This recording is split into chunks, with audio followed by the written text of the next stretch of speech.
Els mots clau de la història nord-catalana. Avui. Draps. Al segle XIII, Perpinyà no només és la capital del Reialme de Mallorca, sinó també un centre de producció tèxtil important.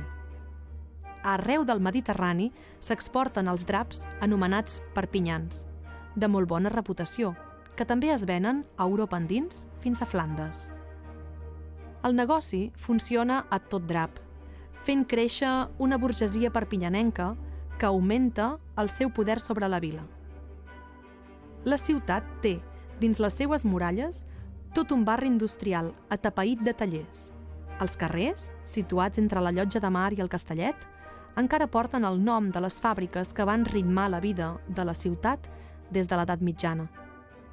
La producció de tèxtil sobreviu a la fi del Reialme de Mallorca i s'eixampla al segle XV a terra endins, particularment al Vallespí, on trobem avui l'última fàbrica de teixits.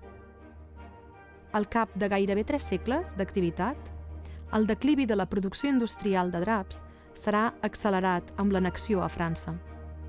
Ens queda, però, d'aquesta època, tota una llossada de cognoms inspirada en els oficis de draps: teixidor, tixador, sastre, paraire.